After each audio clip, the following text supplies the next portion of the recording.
दोस्तों नमस्कार। आज हमारे साथ राष्ट्रीय जनहित संघर्ष पार्टी के राष्ट्रीय अध्यक्ष भानु प्रताप सिंह एक बार फिर जुड़ चुके हैं। आइए हम बात करते हैं उनसे। एक महत्वपूर्ण विषय है जो बिहार को लेके है। आइए हम बात करते हैं जी सर, कोरोना को चलते हुए देश की स्थिति बहुत ख़राब हो गई है, लोग भूख से मर रहे हैं। इसी बीच एक बिहार में प्राकृतिक आपदा आई है, वहाँ बहुत काफ़ी बड़ा तूफ़ान आया है, बारिश है और बहुत बड़ी फसल वहाँ पे किसानों की बर्बाद हो गई है।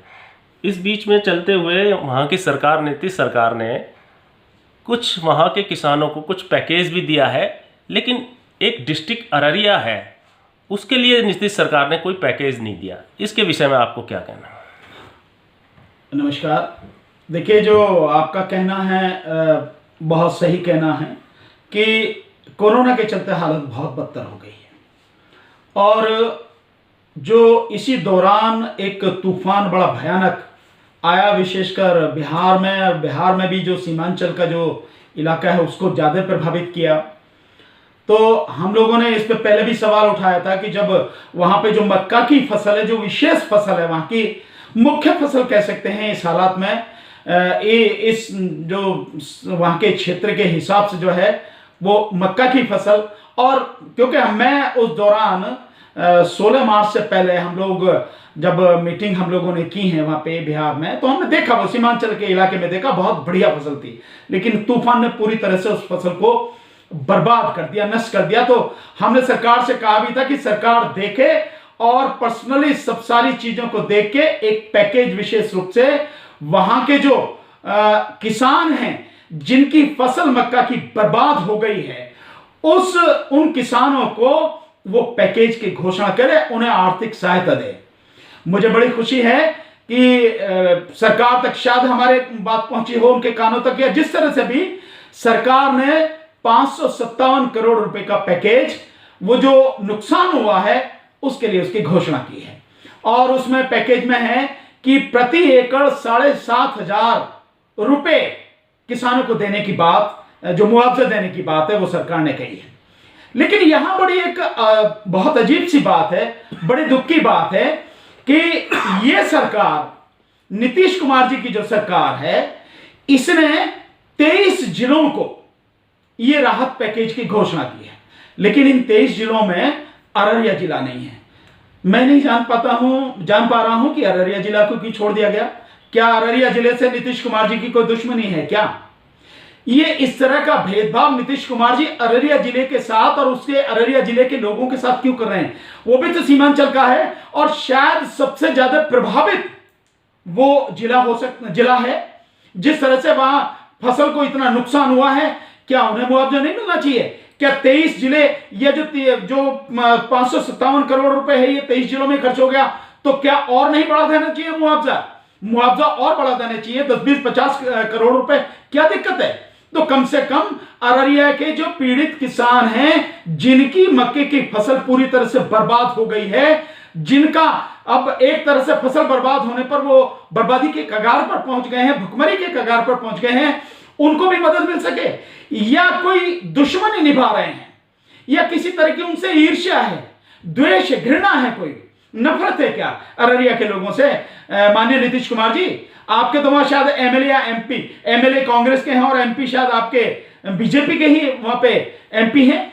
सो आपके और बीजेपी के साथ में आपकी सरकार चल रही है मिलके। तो ये जो सब कुछ हो रहा है, क्यों कर रहे हैं? क्यों अररिया के लोगों के साथ भेदभाव है? क्यों अररिया के लोगों को भी वो राहत पैकेज जो भी सरकार दे रही है उनको क्यों नहीं दिया जा रहा? या आपको नीतीश कुमार जी, क्या आपको थूक कर चाटने की आदत पड़ गई है? जिस तरह से आपने पहले ये कहा कि जो कोटा से जो वो आने हैं छात्र, नहीं, उनको नहीं आने देंगे, लॉकडाउन में हम किसी को नहीं आने देंगे। बाद में जब हल्ला मचा तो आपने मान लिया कि ठीक है वो आ जाएंगे, और वो आए, उनको फिर लाए गए।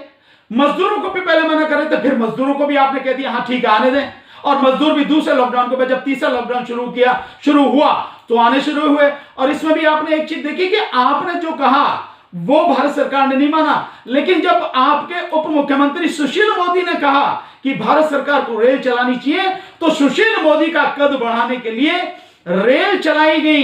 रेलवे के माध्यम से मजदूरों को वहां बिहार बुलाया गया, भेजा जा रहा है।